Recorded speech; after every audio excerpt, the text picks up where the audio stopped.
Okay. So our next topic is space use. Communication में हमने कल किस चीज़ पे फोकस किया है? पहले बताओ, कल क्या पढ़ा था आपने? जेस्चर, स्पेस लैंग्वेज, है ना? Next is space use. What is that? सबसे बड़ी चीज़ होती है कि वो होता क्या है. कल हमने पढ़ा था प्रॉक्सिमिक्स. What is proxemics? क्या? Move to the next. बच्चे आप भी मूव ऐसे मूव करा करो. बच्चे आप नेक्स्ट ईयर पे हो जाओ ना, आप लोग नेक्स्ट पे हो जाओ. बच्चा जो आता रहेगा इधर को बैठेगा.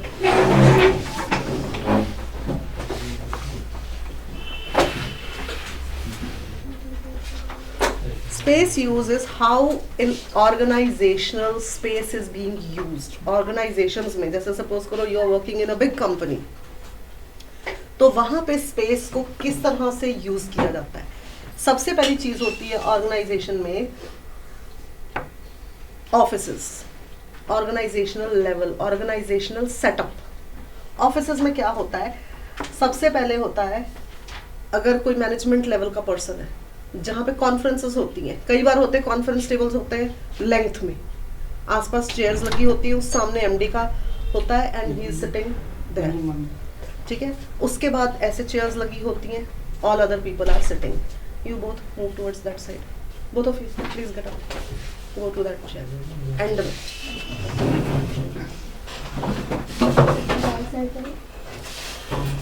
जी फर्स्ट. From tomorrow आप लोग यहाँ से बैठना शुरू करोगे. बेटे उस चेयर पे चलो, और आप भी साथ साथ. उतना ही हमारा टाइम यूज होता है बेटे.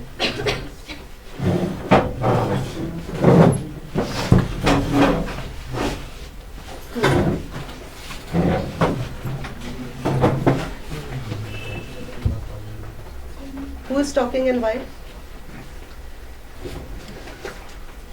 So in some places the conversation will beginning, some tables are in oval shape.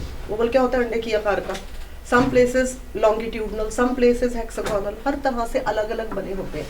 Some places it is seated in a row. So their communication pattern will be different in nature. People sitting around an oval table are likely to communicate in the form of conference. ठीक है. Suppose करो कोई conference hall है, तो वहां पर बैठने का तरीका अलग होगा. Every place there will be having different type of seating arrangement. Now in many organization president has the most attractive offices. Proximities में क्या होता है? मोस्टली प्रेसिडेंट या हायर अथॉरिटीज, मेन चीज जो मैं आपको बताती हूँ, हायर अथॉरिटीज का मेन ऑफिस होता है. बहुत अच्छा फर्नीचर लगा होगा, number of chairs, number of tables, the carpet, the full ambience of that office. Ambience क्या होता है? एटमोसफेयर ऑफ दैट प्लेस किस तरह से होगा, ऑर्गेनाइजेशनल पैटर्न. और हमेशा देखो कि जो डायरेक्टर है मैनेजमेंट का, डायरेक्टर या CEO, they will not be in front, they will always be in the back. उनको आप डायरेक्टली कभी नहीं मिल पाते हो. यू आर मीटिंग, सबसे पहले किसी ऑर्गेनाइजेशन में आते हो तो रिसेप्शन होता है. ठीक है. रिसेप्शन होता है, एग्जीक्यूटिव के ऑफिस होते हैं, ऑफिस दूसरे होते हैं, अकाउंट्स ऑफिस होते हैं, सब डिपार्टमेंट्स होते हैं. एंड इन दी एंड बहुत आगे जाके जहाँ पे काफ़ी सिक्योरिटी होती है और बहुत पीछे जाके कोई एमडी का या सीईओ का ऑफिस होता है. अब उनका ऑफिस का जो पैटर्न होता है, तो यहाँ पे ये लिखा है, the higher people in the organization are being protected within their territory. ठीक है. Their territories are close. Many time the more status of a person has in the organization, the more difficult is to see the person. Outer offices and secretaries are used to protect the high status person, क्योंकि उनका जो होगा office वो back में होगा. आगे reception होगा और भी अकाउंट्स ऑफिस, ये वो सब डिपार्टमेंट्स होंगे, will be in the back, और वहाँ बहुत सारी सिक्योरिटी होगी. उनके ऑफिस का पैटर्न अलग होगा, उनके ऑफिस का स्टाइल अलग होगा, उनका ऑफिस बड़ा होगा, और जितनी छोटी पोजीशन उतना ही छोटा ऑफिस दे देते हैं. ऑर्गेनाइजेशंस में मोस्टली ऐसे होता है. एंड इवन उनके ऑफिस का जो पूरा डेकोर है, it will be different from others. So for higher people in the organization, it is easier to invade the territory of a lower personnel The supervisor usually can enter the subordinate office at will. The supervisor also has the ability to phone the subordinate at almost every time. Thus it is the privilege, however, subordinate does not have access to the supervisor. जो mostly बड़ी बड़ी companies होते हैं, ठीक है, बहुत high ranking MNCs होती हैं. What is MNC? Multinational companies.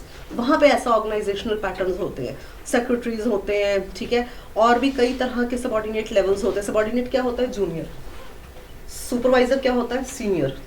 Right. तो उनके वो सुपरवाइजर कभी भी सबॉर्डिनेट्स को कॉल करके कोई भी काम कह सकते हैं, और बट सबॉर्डिनेट्स को सोच समझ के कॉल करनी पड़ती है.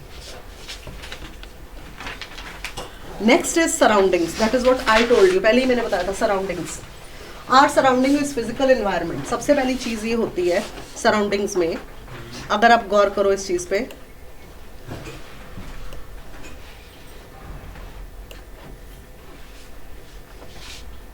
एनवायरनमेंट किस टाइप की होती है? It is to cover the aspect of physical context, layout, design for the purpose of non verbal communication. Means what?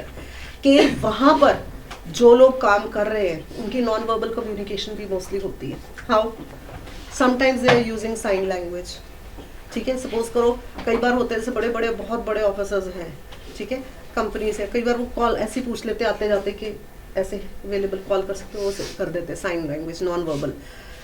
उसके अलावा सराउंडिंग्स की जो चॉइस और कलर और डिजाइन होता है ऑफिसेस का, that is according to the choice. ठीक है, सबसे पहली चीज आती है कलर. कलर में क्या होता है?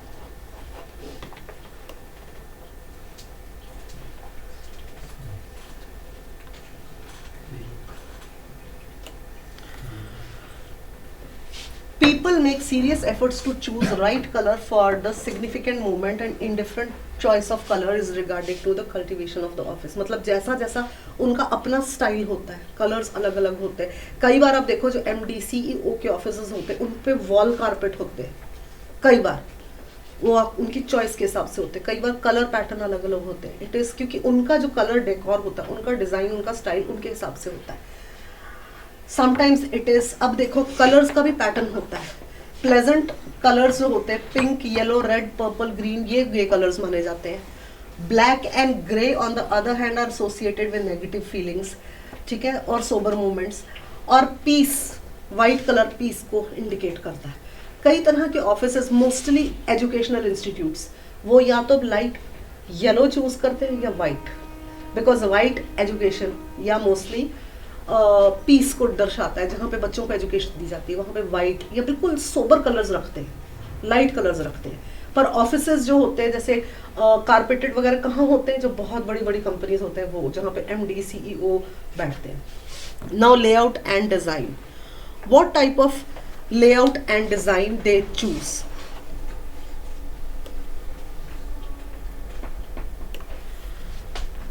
कई लोग होते हैं, जैसे everybody is impressed by a tastefully furnished office, the layout of a lobby. यही चीज मैंने आपको बताई थी. Dining hall, conference room, reception desk. For the very much reason, the most attention is being paid to architecture and furnishing. Architecture और furnishes offices को बहुत importance दी जाती है. किस तरह का आर्किटेक्चरल लेआउट है. कई बार डिजाइनर्स को अप्रोच किया जाता है. व्हाई? क्योंकि जैसा एम्बियंस होगा, जैसा एटमॉस्फेयर होगा, पब्लिक उसी तरह से रिएक्ट करेगी towards your business approach. Right. तो इसीलिए उनका पूरा जो फर्निशिंग है, होटल्स, हाउसेस, एग्जेक्टिव, इन लोगों का मूड, पर्सनैलिटी, आउटलुक के हिसाब से होता है कि किस टाइप का पर्सन है, वो अपने हिसाब से उसको फर्निश करता है. पर एक चीज हमेशा याद रखना, when ever you enter any company, जैसा उनका इंटीरियर एक्सटीरियर होगा ना, दैट मीन्स कि उनके बिहेवियरल टेम्परामेंट पे बहुत डिपेंड करेगा. जैसे वो है उसी तरह पे डिजाइन करेंगे. सपोज करो किसी का, एक बार ऐसा हुआ था इन बैंगलोर, एक कंपनी थी, उन्होंने बुलाया था एक स्पीच के लिए, मेरे को बुलाया हुआ था तब, आई थिंक ये 97 की बात है. कॉन्फ्रेंस थी 4 दिन की. I went to that place, तब वहाँ पे नया नया आयल्स वगैरह का शुरुआत उन्होंने किया था. अंदर ऑफिस की, you won't believe, black colour की वॉल्स. एकदम हैरान थी देख के. ब्लैक, पूरा टोटल ब्लैक. मैं उसी से आइडिया लगा लिया कि जो इस कंपनी का जो CEO होगा, शैम्बौर कंपनी, आज की डेट में तो they are dealing even with cosmetic products. तब उन्होंने इस चीज़ की शुरुआत की थी. हाँ जी, हाँ, अब वो कॉस्मेटिक्स में, तब उन्होंने इस चीज़ की शुरुआत की थी. आई गेस्ट वेरी मच कि ये कोई बड़ी नेगेटिव फीलिंग का पर्सन होगा. ही डिडंट, हम 4 दिन वहाँ पे रुके थे for our conference. He didn't even once come to meet us, एक बार भी नहीं आए.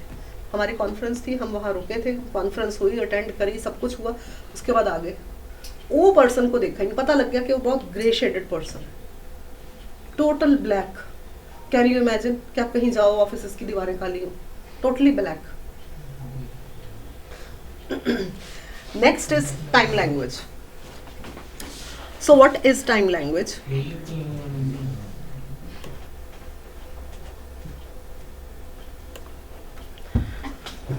टाइम लैंग्वेज में होता है non verbal communication. In this communication in terms of time by showing them our own cultural way, it means we do the mostly symbolizing time by sending out signals regarding the importance of time. In this connection, it is important to know that time management is not the most important part of overall management, TMI. मतलब क्या है? कई American consultancy companies business का time management बहुत करती हैं. सबसे बड़ी चीज़ क्या होती है टाइम मैनेजमेंट में? कि ऑर्गेनाइजेशन पैटर्न्स में टाइम टेबल बहुत इंपॉर्टेंट होता है. अगर आपकी ड्यूटी टाइमिंग्स जो हैं, आपको हमेशा उस ड्यूटी टाइमिंग में पहुंचना पड़ता है. मोस्टली क्या होता है इंडियंस में, नॉट इंडियंस, कई जगह कंपनीज होती हैं जहाँ पे लोग फैक्ट्रीज वगैरह में टाइम का बहुत वो देखते हैं, टाइम शेड्यूलिंग, वर्किंग आवर्स के हिसाब से आप कितनी देर काम कर रहे हो उस हिसाब से आपको पेमेंट मिलती है. ठीक है, तो कई लोग होते हैं हम आराम से जाएंगे, कोई ज़रूरत नहीं, क्या जल्दी है, बट नो, टाइम मैनेजमेंट बहुत ज़रूरी है. वाई रीज़न क्या होता है? सोचो.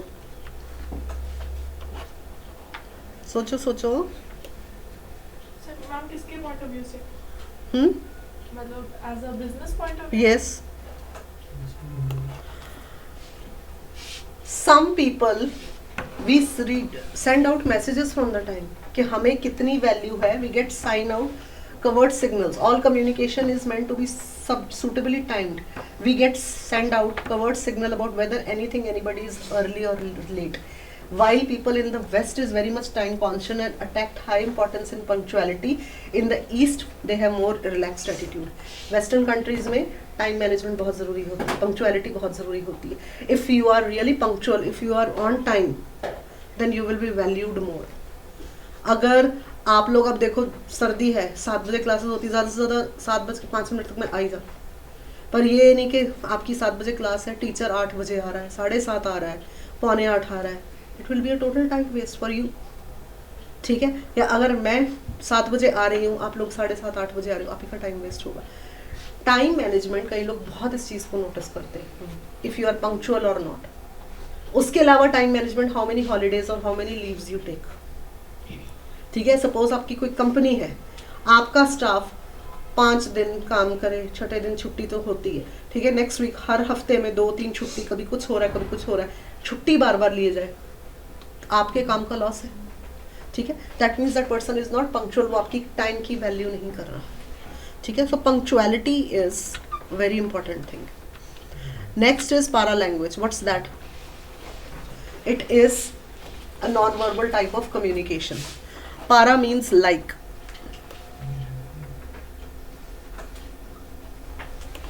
Para means like. Hence, para language literally means like language, and paralinguistic is the systematic study of how a speaker verbalizes his words or speech. It is delineated as a type of non-verbal communication that includes articulation, pronunciation, rate, pitch, volume, pauses. It is how you are speaking. आपकी pitch कैसी है, आपकी volume कैसी है, आप किस तरह से, आपका वॉइस लेवल कैसा है, voice modulation. It is very important for those people who want to become a good orator. What is orator? Very good speaker. So आपका वॉल्यूम कैसा है, how you convey your things to other people. Pitch कैसी है, tone कैसी है.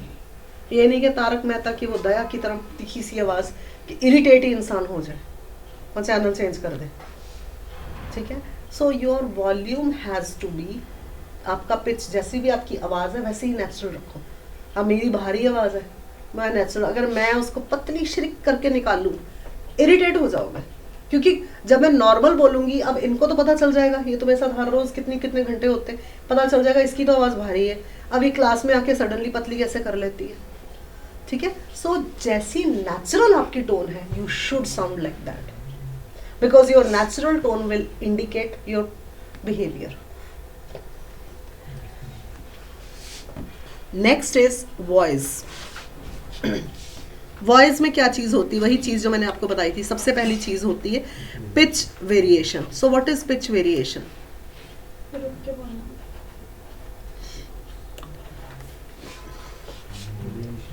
Pitch variation है, जैसे कह रहे हैं most of us introduce wide variation in pitch while speaking, it is necessary to catch listeners attention and to keep him interested in us. Those who speak with monotones, single tone, without variation, fail to keep the listener attention. That is why the word in monotonous has come to used in a synonym as boring.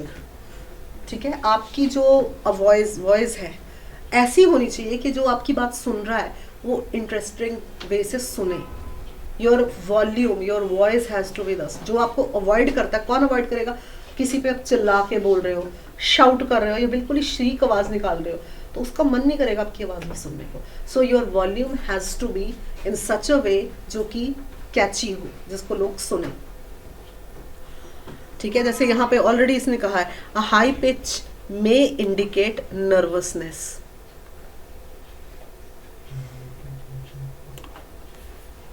Anxiety, tension, fear, surprise, जिनकी होती है ना high pitch, अपनी ओर से वो कोशिश कर रहे होते हैं आपको इम्प्रेस करने की, पर वो आपको इरिटेट कर देते हैं। दैट इज वाई मैं उस कैरेक्टर का नाम लेती हूँ। She was such an irritating character. I never watched her. As soon as she used to enter, I used to shift to another channel या टीवी बंद। She was such an irritating character. वो तारक मेहता में दया। ठीक है, ये मेरी अपनी personal feeling, हो सकता है आपको बहुत प्यारी लगती हो। ठीक है, I only used to watch that fellow, that actor Dilip Joshi, क्या बनता था जेठालाल, बस। Next is speaking speed, how you speak. इसमें क्या होता है, स्पीकिंग स्पीड में होता है your fluency.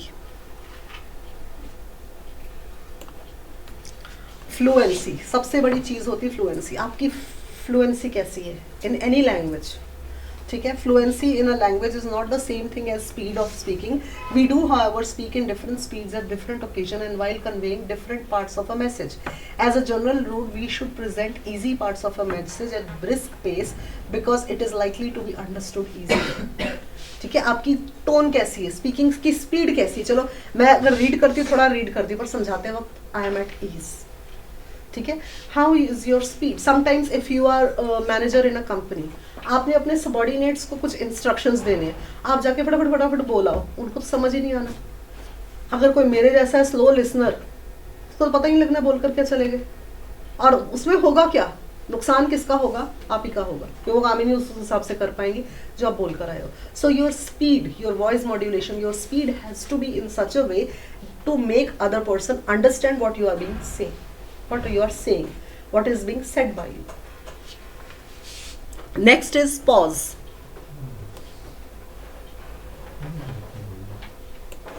What is pause? The pace or speed of speaking is also accompanied by pause. We cannot and we should not go on speaking without pausing voluntarily. ये नहीं कि फटाफट बोलते जाओ बोलते जाओ बोलते जाओ और पॉज मत लो, बीच में रुको, ठहराव रखो अपनी आवाज में। Take some pause and then again engage in your speaking. Next is non fluencies. What is non fluency?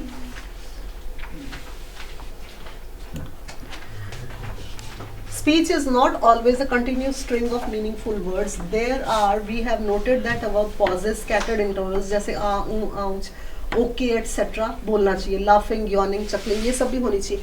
ये नहीं बोलते जाओ, you have to take a pause. ठीक है, उसके बाद नॉन फ्लुएंसी भी रखो, ओके, राइट, फाइन। अगर आपको कोई बता रहा है कुछ, तो आपको बीच में ये नहीं कि बिल्कुल मौन बन के उसकी बात सुन रहे हो, नहीं, यू हैव टू, जैसे कल मैंने बताया था, एक तो नॉड जेस्चर अपने होने चाहिए, उसके अलावा यस, ओके, या, गुड, फाइन, ऐसे ऐसे भी आपकी एक वॉइस में नॉन फ्लुएंसीज होनी चाहिए. Next is volume variation. Yes, this is very important.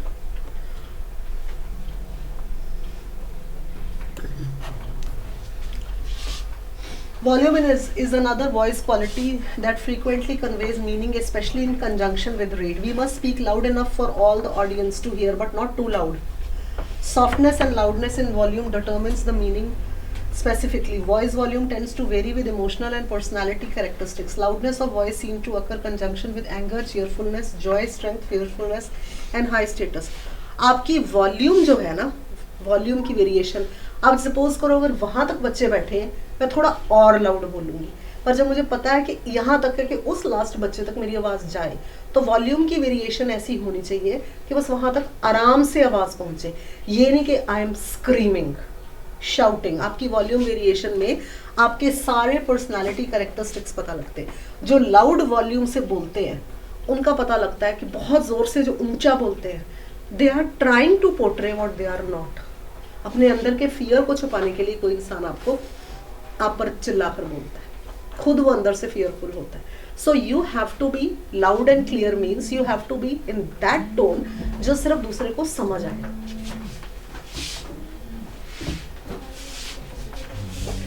Next is pronunciation. People pronounce words differently. हर एक की प्रोनाउंसिएशन फर्क होती है. आपकी प्रोनाउंसिएशन किसी और तरह की होगी, मेरी किसी और तरह की, इनकी किसी और तरह की होगी, उनकी किसी और तरह की. ठीक है, उसके हिसाब से, डिफरेंट लोगों के हिसाब से, उनके मीनिंग ऑफ वर्ड्स के हिसाब से ही प्रोनाउंसिएशन होती है. Next is word stress. What is word stress? Word stress is of crucial importance in communication or transmission of the intended meaning by putting stress or emphasis on a word here or a word there in the same sentence or utterance. We can change the whole meaning. आप कौन से word पे stress देके बोलते हो, कौन से word पे जोर देके बोलते हो? जैसे फॉर एग्जाम्पल यहाँ पे वैष्णवी सिंग्स लाइक अ नाइटिंगेल, इन्होंने वैष्णवी पे स्ट्रेस डाला हुआ है. इट इज कि आप कौन से वर्ड पे स्ट्रेस देके बोलते हो. अब यहाँ पे वैष्णवी सिंग्स लाइक अ नाइटिंगेल, इन्होंने सिंग्स पे बोला. सो वर्ड स्ट्रेसेस के even though the words same words are used in these sentences, statements we give different meaning by them, concentrating on the underlying words. कि underlying word जो है उस पर stress दिया हुआ है. So it shows कि आप कौन से word पे stress देकर अपनी एक certain बात को कह रहे हो. जैसे even though the same words, okay, it is not always the whole words that are emphasized in the way. Stressing or emphasizing syllables to be a part of spoken words also change the meaning. For example, conduct. किस तरह से आपने उस बात को बोली, conduct कैसे किया अपने वर्ड को. जैसे मैं अगर बोलूँ वैष्णवी सिंग्स लाइक अ नाइटिंगेल, मैंने लाइक पर स्ट्रेस डाला है. ठीक है, किस तरह कैसा कंडक्ट हुआ है, उसमें नाउन कैसा यूज हुआ है, एक्सेंट कैसा बोला गया है, वर्ब कैसा बोला गया, आपने किस चीज़ पर जोर डाला है, वो चीज़ इस चीज़ में आती है कि आप वर्ड स्ट्रेस किस चीज़ पर डाल रहे हो. So this way of looking at language takes us into the area of phonetics, that is a science of speech sound. Every educated speaker knows how important it is to put stress or force on emphasis on a word part or the word concerned. जब mostly अगर आप education field में, आपको पता होगा कि कौन से वर्ड पे मैंने स्ट्रेस देके बोलना है या कौन से वर्ड पे मैंने जोर देके बोलना है, जिससे दूसरा जो लिसनर है उसको पता चले कि इस पर इसने स्ट्रेस दिया है. दैट मीन्स कि इस वर्ड को ये ज़्यादा दर्शाना चाहता है. Next is sign language. Sign language क्या होती है?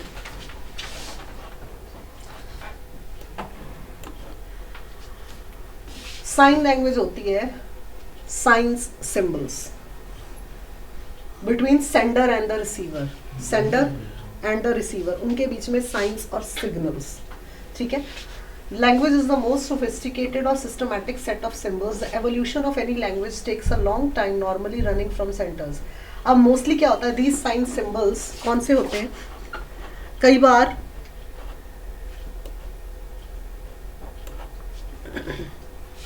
साइन सिंबल्स जो होते हैं 2 टाइप्स के होते हैं, visual and audio. Visual signs जैसे कल हमने बात की थी साइन बोर्ड्स वगैरह की, विजुअल और ऑडियो अगर आपने सुनने वाले कोई साइंस हो, ठीक है। Smell, taste, touch communicate because sensory perception implicates are necessary as a part of human. कई चीज़ें आप टेस्ट करके उसको बताते हो, ठीक है। जैसे कोई खाना बना है, डिश बनी है, तो आप नमक मिर्च टेस्ट करके बता सकते हो हाँ ये ठीक है कि नहीं, वो भी एक सेंसरी, वो भी एक तरह की साइन लैंग्वेज है, नहीं ठीक, इसमें नमक कम है, ठीक है, मिर्ची ज़्यादा डल गई। उसके अलावा कई तरह की साइन लैंग्वेज, जैसे आप वही जो हम कल बात कर रहे थे साइन बोर्ड्स की, ठीक है, ट्रैफिक पुलिस वो जो बने होते हैं, स्टॉप लुक, वो। नेक्स्ट इज, उसमें क्या आता है, सबसे पहली चीज होती है visual signs. What are visual signs? बिल्कुल,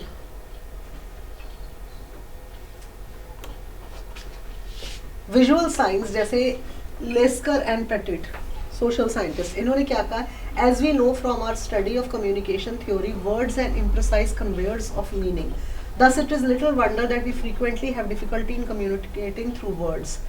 सबसे पहली चीज़ क्या होती है, how effectively pictures communicate become clear from paintings.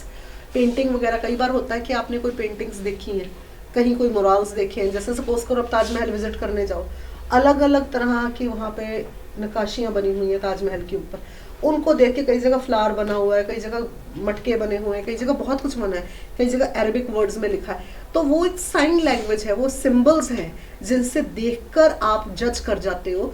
Mostly क्या आप जज करते हो कि ये जिसने बनाया है उसके माइंड में क्या चल रहा था, ठीक है। जैसे बिल्डिंग्स के ऊपर होता है,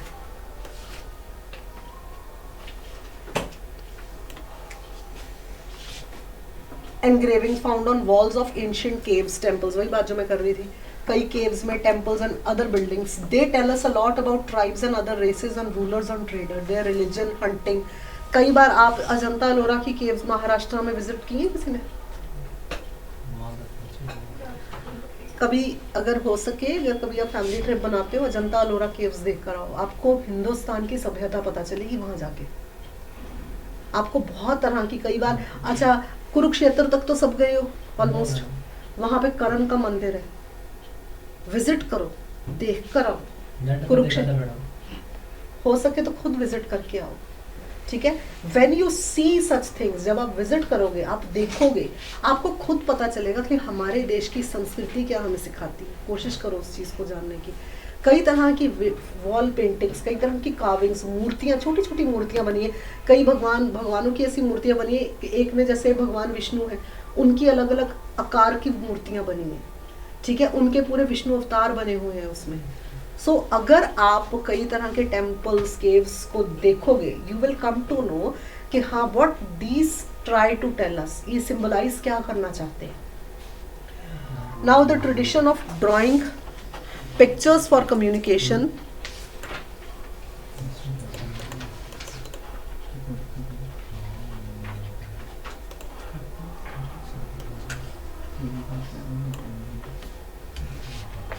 purpose continues. Posters and pictures, big or small, real life drawing as well as cartoon, statues are used for information of journal purposes. क्यों? कई बार आपने पेंटिंग स्टैचूज भी देखे हैं, ठीक है, जैसे लाफिंग बुद्धा की सबने आई थिंक मूर्ति देखी तो होगी, ठीक है ना। तो what it tries to indicate, कई लोग कहते हैं कि इसका मतलब है प्रॉस्पेरिटी, वेल्थ, ठीक है, हर एक अपनी परसेप्शन से उस चीज़ को देखता है। उसके अलावा कई तरह के आप पिक्चर्स देखते हो, पोस्टर्स देखते हो, कार्टून्स देखते हो, जब आप टॉम एंड जेरी देखते हो तो हंसी आ जाती है, ठीक है। तो हर एक पिक्चर कुछ ना कुछ सिंबलाइज करती है, कुछ ना कुछ बताने की कोशिश करती है, what the writer has in its mind, या जिसने वो बनाई है उनके माइंड में क्या है। Next is maps and diagrams.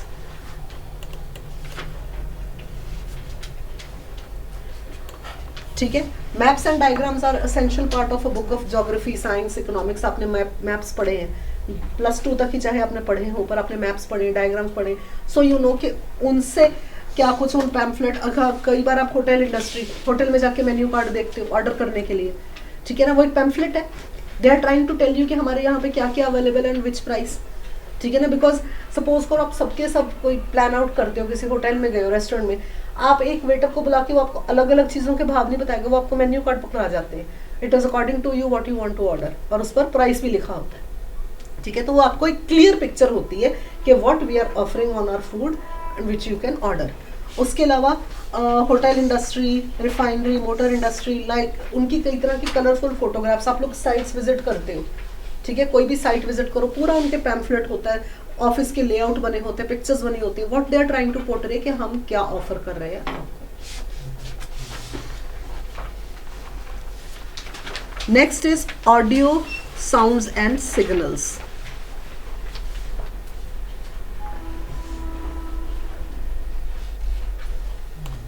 What are audio signs and signals?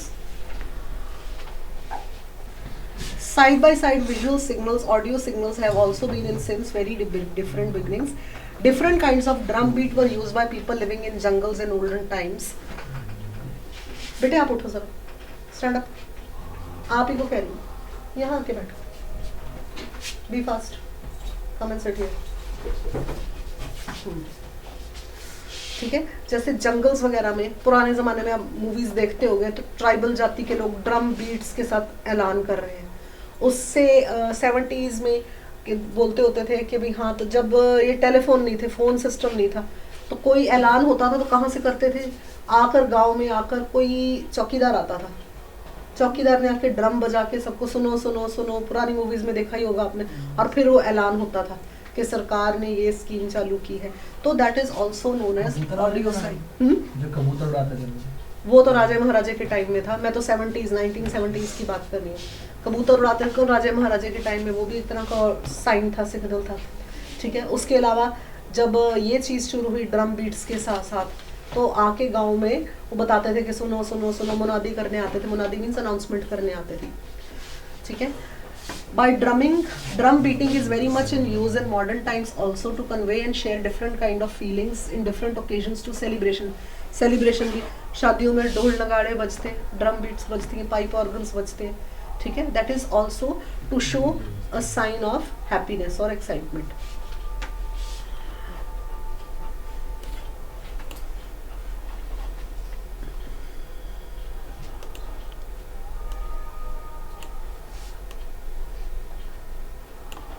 उसके अलावा closely related to drum beat so far as volume is concerned are alarm signs. Alarm signs भी तो एक तरह का होता है, जैसे fire alarm, accident, casualty alarm. कई बार देखा नहीं कि फायर वाला ट्रक जा रहा है, T T T T T आवाज़ आती है, या कोई एम्बुलेंस, उसका सायरन, उसका हॉर्न, ठीक है। आप आपके मोबाइल फ़ोन में अलार्म, जो हर रोज़ सुबह आप अलार्म लगाते हो, जो लोग अलार्म से उठते हैं फॉर एग्जाम्पल, ठीक है। Next is touch. What is touch? Touch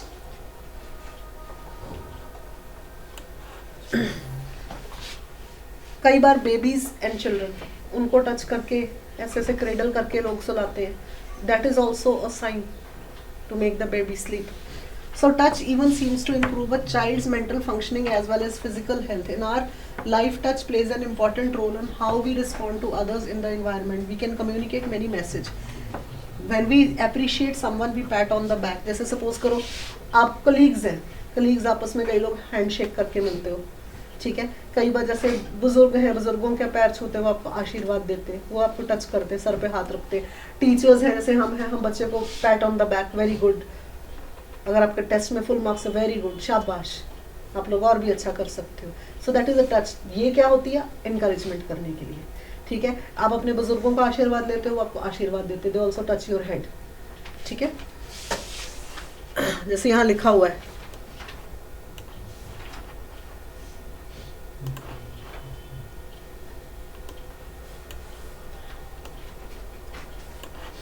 younger people express respect by touching the feet of elderly people. By shaking hand we show warmth and affection to each other, ठीक है ना। कई बार अब बड़ी देर बाद suppose करो आपकी कोई फ्रेंड है जो कनाडा से आए, 10 साल पहले गए थे सर, जब आप एक दूसरे को मिलोगे you'll hug each other and meet, ठीक है। सो that is also a touch. तो हर तरह तरह के टच है। फ्रेंड्स हैं, आपस में शेक हैंड करते हैं, बुजुर्गों के पैरों को छूते हो, ठीक है। बेबी को, जो मदर है, पेरेंट्स हैं, बच्चे को कैसे उठाते हैं, कितना प्यार करते हैं, वो अलग टच होती है, ठीक है। फ्रेंड्स शेक हैंड करते हैं और टीचर पैट बैक करती है। तो हर तरह के टच है जो आपके लिए जैसे यहाँ पे एग्जाम्पल दिए, infant begin to communicate in life largely to the sense of touch. Babies are hugged, kiss, cradle, cuddle, वही चीज़ जो आप, ये आप खुद भी पढ़ सकते हो, ठीक है, तो बच्चों को कैसे करते हो, आपके भी छोटे भाई बहन होंगे तो घर में आपने देखा ही होगा कैसे एक छोटे बच्चे के साथ डील किया जाता है।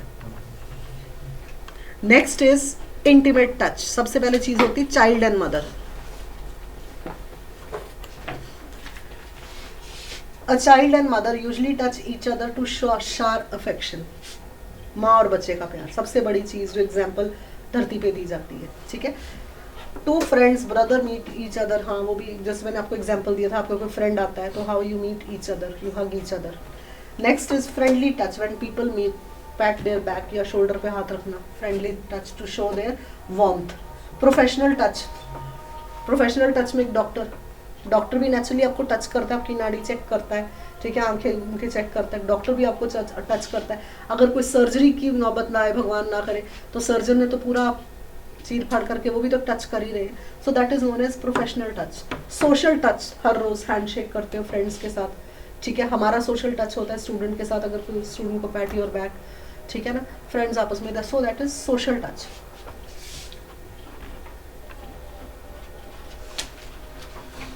Next is public speaking skills. What is public speaking skills? Public speaking skill is a task given to a large gathering whose content is light. It is given on occasion like anniversary, inauguration. The purpose is usually to encourage, appreciate, congratulate or entertain, to applaud the audience. Mostly क्या होता है public speaking में, एक तो होता है public gathering जहाँ पे नेता ने भाषण देना है, मन की बात करनी है, ठीक है। दूसरा होता है कोई आपने जैसे ओकेजन रखा है, जैसे हमने यहाँ पे एक ओकेजन रखा था, जो पर्सन डाइस पे आकर पूरी ऑडियंस को एड्रेस करना है, that is also public speaking. उसके अलावा ये स्पीकिंग स्किल्स जो होते हैं वो धीरे धीरे कल्टीवेट करने होते हैं। कल्टीवेट कैसे होंगे? सबसे पहले अप्रिशिएशन दूर करनी होती है, नर्वसनेस नहीं होनी चाहिए।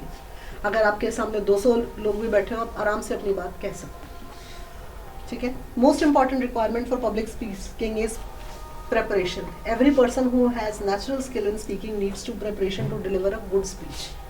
ठीक है, गुड स्पीच, एक अच्छी स्पीच को डिलीवर करने के लिए प्रिपेयर होकर जो पर्सन बोलता है, ठीक है, वो एक गुड प्रेजेंटर होता है कि हाँ इसने सारी ऑडियंस को एड्रेस करके अपनी बात कही है।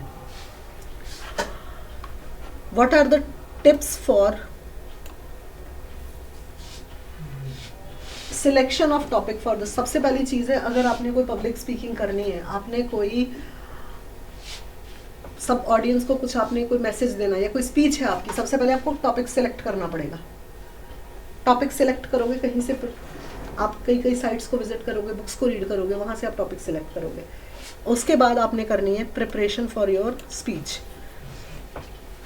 After you have decided what to talk, you gather all the information for your speech. This step may involve searching through your mind experience, concluding research from library. ठीक है ना, अगर आपने कहीं पे कोई स्पीच देनी है, या तो आप लाइब्रेरी से नोट्स लोगे, कोई रिसर्च को फॉलो करोगे, किसी कंपनी की, अगर आपने किसी कंपनी में जाके स्पीच देनी, पहले उस कंपनी की हिस्ट्री को जानोगे।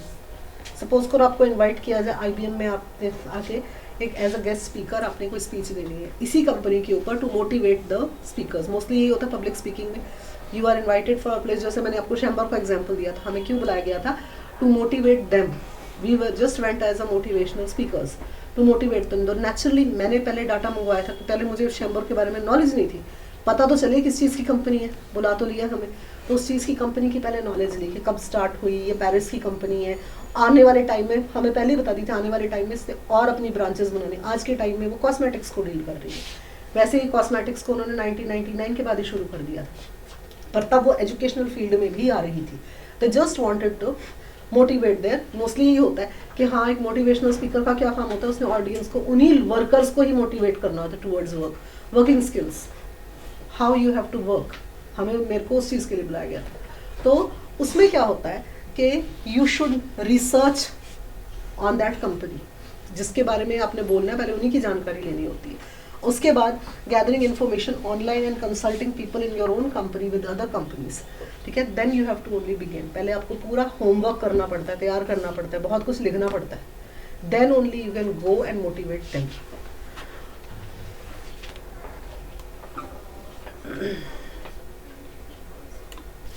Next is guidelines for introduction of your speech. The introduction of a speech has to be the same goal as introduction of a written report, to prepare the listener or reader to receive the message. But it is usually Additional goal of arousing interest. Yes, the technique of arousing interest is limited only to imagination. One possibility in human interest is for storytelling of a strong appeal. Humor, other possibility is probably the most widely used technique. जब आपने mostly public speaking करनी है तो ऐसे कभी प्रचार मत करो रैली की तरह, जैसे मोस्टली नेता हम आपको ये वादे करते हैं, वो चीज़ नहीं. You have to create interest. थोड़ा उनको हंसा दो, ठीक है, थोड़ा उनको मोटिवेट करो, थोड़ा उनको कोई स्टोरी सुनाओ. Then only they will have an interest towards you. आपकी बात सुनने का उनको इंटरेस्ट तभी होगा अगर, क्योंकि मोस्टली अगर आप कहीं पे टॉक देने जाते हो वो सारे बैठे अच्छा जी कोई आया लेक्चर देने, वो ऐसे बैठे होंगे. They won't be, first of all they will not be interested to listen to you, क्योंकि उनको लगेगा हमारा तो टाइम वेस्ट हो रहा है. But how to encourage them, उनको इनकरेज करने के लिए, बिकॉज हमें भी पता होता है कि उनका कोई इंटरेस्ट नहीं हमें सुनने में, वो अपना टाइम पास कर रहे हैं, क्या करें, हमें करना पड़ रहा है. So you have to prepare in such a way कि उनका इंटरेस्ट हो और वो दोबारा चाहे आपसे मिलना. ठीक है, so you have to prepare. उनको थोड़ा हंसा दो, कुछ ह्यूमर करो. उसके अलावा उनको जो मेन आपने कहना है वो तो कहना ही कहना है, but in such a way, story way, humorous way. थोड़ा हंसा दो, कुछ विटी जोक्स भी आप बना सकते हो.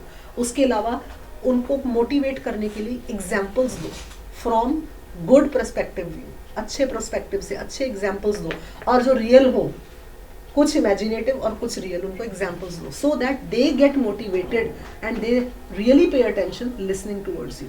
आपको सुनते वक्त वो पे अटेंशन करें.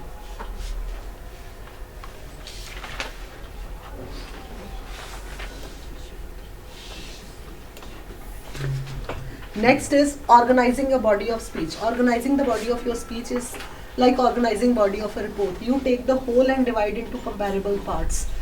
In speech, however, you are more likely to use factors rather than time, place and quality of the basis of division. Because it is more speech, your presentation is likely to build around issues and questions that are subtopics of the subject.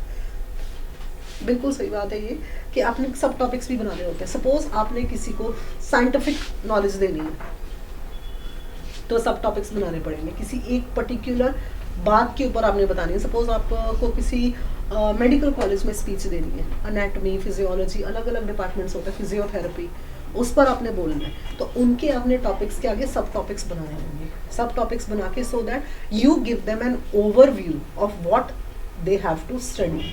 आपने उनको एक overview देना है, एक summary देनी है, but सिर्फ एक लंबी चौड़ी समरी नहीं, उसके सब टॉपिक्स बना के, ताकि एक बात को रेलेवेंस से वो जोड़ सके कि अच्छा इसका ये मतलब निकल रहा है और ये इस चीज से भी रिलेटेड है और इंटर रिलेटेड है.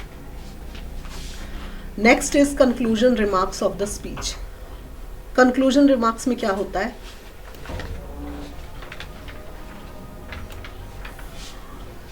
Like most reports, the speech usually ends by drawing a conclusion. Here, you bring all you have presented in the head and achieve whatever goal the speech has. You should consider including 3 elements of your close: a restatement of the subject, summary of the key point developed in the presentation, and statement of the conclusion. जब आपने conclude करना है, ख़त्म करना है, तब आप topic से शुरू करो कि ये हमारा टॉपिक था, बीच में मैंने ये बताया और फिर एंड.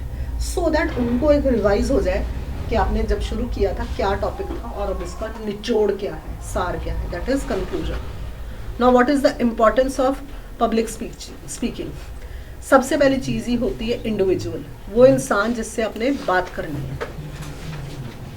पब्लिक स्पीकिंग की जो इम्पोर्टेंस है, सबसे पहले कि वो इंसान जिससे आपने बात करनी है. When you apply a job, employment interview evaluates you on the basis of certain characteristics. Your ability to communicate is one such characteristic, and it comes across clearly in the interview. Your ability to communicate not only influences you are hired, but they determine the progress of your job. Employers realize that the ability to communicate is often separated from employer average one.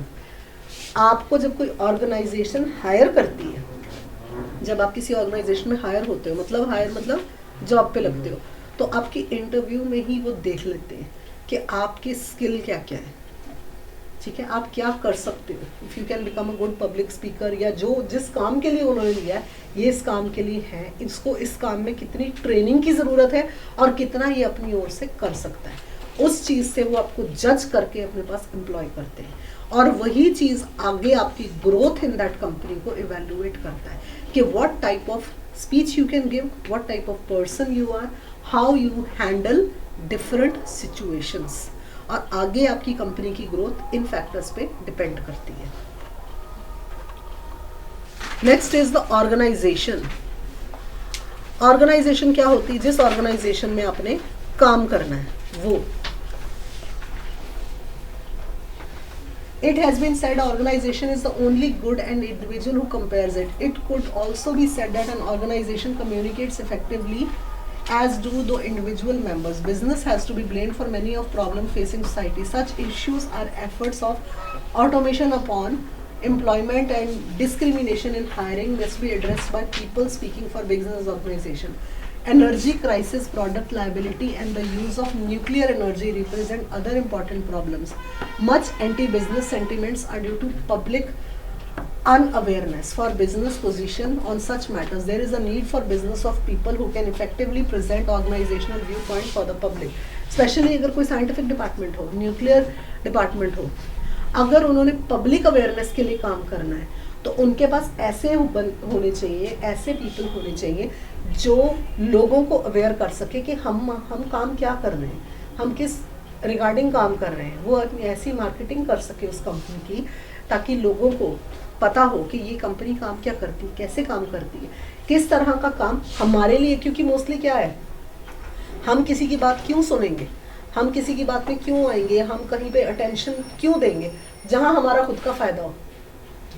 ठीक है ना, आप यहाँ पे classes लगाने सुबह 7 बजे आ रहे हो, क्यों आ रहे हो? बिकॉज आपके खुद के बेनिफिट के लिए आ रहे हो। जहाँ आपका बेनिफिट ना हो, आपको क्या पड़ी इतनी ठंड में आने। ठीक है, सो इवन अगर आपकी कोई कंपनी है, आपने कहीं पे कोई काम कर रहे हो या अपनी खुद की कंपनी चला रहे हो, आपके पास ऐसे लोग होने चाहिए जो आपकी मार्केटिंग ऐसी कर सके कि उनको ये पता चले कि ये कंपनी क्या कर रही है, इनकी पॉलिसी क्या है, इनकी स्ट्रैटेजी क्या है, ये इम्प्लीमेंट किस तरह से कर रहे हैं और कैसे हमने इनके साथ डील करना है। ठीक है, समझ आया?